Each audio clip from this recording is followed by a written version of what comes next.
Hi friends, നിങ്ങൾക്ക് ഈ video കാണുന്ന പൂവ് ഏതാണെന്ന് മനസ്സിലായോ? കുറച്ച് പേർക്കെങ്കിലും മനസ്സിലായി കാണും. ഇതാണ് അശോകപ്പൂക്കൾ. അശോകപ്പൂക്കൾ അശോക വൃക്ഷത്തിലാണ് ഉണ്ടാകുന്നത്. പേര് സൂചിപ്പിക്കും പോലെ അശോകം, ശോകമകറ്റുന്ന എന്നും ഒരു അർത്ഥം ഇതിനുണ്ട്. ഇത് കൂടുതലായിട്ടും ആയുർവേദത്തിൽ മെഡിസിൻസൊക്കെ ഉണ്ടാക്കുന്നതിന് വേണ്ടി യൂസ് ചെയ്യാറുണ്ട്. ഈ പൂക്കൾ മാത്രമല്ല, ആ വൃക്ഷത്തിൻ്റെ തൊലിയുമൊക്കെ നമ്മൾ ഒരുപാട് രോഗങ്ങൾക്കുള്ള മരുന്നുണ്ടാക്കുന്നതിന് വേണ്ടി യൂസ് ചെയ്യുന്നുണ്ട്. നമുക്ക് എല്ലാവർക്കും കേട്ടിരിക്കാൻ അല്ലെങ്കിൽ അറിയാൻ ചാൻസ് ഉള്ള ഒരു സംഭവമുണ്ട്, അശ്വകാരിഷ്ടം. സ്ത്രീകൾക്കൊക്കെ ആർത്തവ സംബന്ധമായിട്ടുള്ള പെയിനിനും രക്തദൂഷ്യത്തിനുമൊക്കെ കൊടുക്കുന്ന ഒരു അരിഷ്ടമാണ്. അതൊക്കെ ഇതുകൊണ്ടാണ് ഉണ്ടാക്കുന്നത്. അതിലുപരി നമ്മൾ നാട്ടുവൈദ്യം പോലെ പണ്ടൊക്കെ ആൾക്കാർ ഇത് കുറുക്കിയും അങ്ങനെ പല രീതിയിലും ഇത് നമ്മൾ കഴിക്കുമായിരുന്നു. എനിക്കറിയാവുന്നത് ഇത് കരിപ്പട്ടിയൊക്കെ ഇട്ട് കുറുക്കുണ്ടാക്കി ഒരു അപ്പം പോലെയൊക്കെ ആക്കി അങ്ങനെ കഴിക്കുന്നതാണ്. അത് കാണുമ്പോൾ ഭയങ്കര ഭംഗിയൊന്നും തോന്നത്തില്ലെങ്കിലും കഴിക്കുമ്പോൾ നല്ല ടേസ്റ്റാണ്.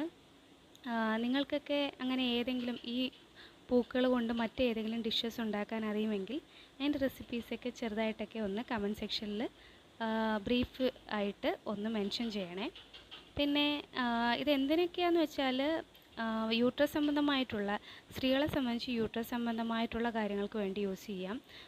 ഓവർ ബ്ലീഡിങ്, PCODs, അങ്ങനെ ഒരുപാട് രക്തദൂഷ്യം പോലുള്ള രോഗങ്ങൾക്ക് ഭയങ്കര എഫക്റ്റീവാണിത്. പിന്നെ വേറെ രോഗങ്ങൾക്കും ഒരുപാട് എഫക്റ്റീവാണ്, പൈൽസ് പോലുള്ളതിനും സ്കിൻ കണ്ടീഷൻസിനുമൊക്കെ. അതിനെക്കുറിച്ച് ആധികാരികമായിട്ടൊന്നും ഞാൻ ഇപ്പോൾ പറയുന്നില്ല. പക്ഷേ എന്തായാലും ഇത് കഴിക്കുന്നത് കൊണ്ട് നിങ്ങൾക്ക് ഒരുപാട് ഗുണങ്ങൾ കിട്ടുമെന്നുള്ള കാര്യത്തിൽ ഉറപ്പാണ്. ചിലർ ഇത് എണ്ണയൊക്കെ കാച്ചാനായിട്ട് എടുക്കാനുണ്ട്, തലയിലെ താരനൊക്കെ പോയിട്ട് മുടിയൊക്കെ വളരുന്നതിന് വേണ്ടി. അപ്പോൾ ഞങ്ങൾക്കിത് ഇന്ന് കിട്ടിയത് ഞങ്ങളുടെ ഒരു നെയ്ബറിൻ്റെ വീട്ടിലിത് കുറച്ച് ദിവസമായിട്ട് ഇങ്ങനെ നിൽക്കുന്നത് കാണുന്നുണ്ട്. അപ്പോൾ നമുക്കിതിപ്പോൾ വളരെ കുറവാണ് കിട്ടാനായിട്ട്. അങ്ങനെ അത് കണ്ട് ചോദിച്ചപ്പോൾ അവർ പിച്ചിക്കോളാൻ പറഞ്ഞു. നിറയെ പുളികുറുമ്പൊക്കെ ഉണ്ടായിരുന്നു, എന്നാലും ഒരുവിധം കിട്ടിയതൊക്കെ ഒപ്പിച്ചെടുത്തു. ഇനി ഇത് ഞങ്ങൾ കുറുക്കായിട്ട് കഴിക്കും. അപ്പോൾ ആ വീഡിയോ ഞാൻ ഇടാം.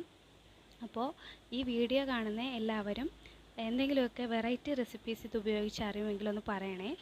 ഇതിനൊരു മണമൊക്കെ ഉണ്ട് കേട്ടോ, ഒരു വാസനയൊക്കെ ഉണ്ട്. എല്ലാവർക്കും ഇഷ്ടപ്പെടുന്ന വാസന ആണോ എന്നറിയില്ല, പക്ഷേ എനിക്ക് ഒരുപാട് ഇഷ്ടപ്പെട്ടു. ഒരുപാട് ഉറുമ്പും കാര്യങ്ങളൊക്കെ ഇതിലിപ്പോൾ ഉണ്ട്. അതൊക്കെ ഒന്ന് നീറ്റാക്കി എടുക്കണം ഇനി. അപ്പോൾ ശരി, എല്ലാവർക്കും സുഖമാണെന്ന് വിശ്വസിക്കുന്നു. ബൈ.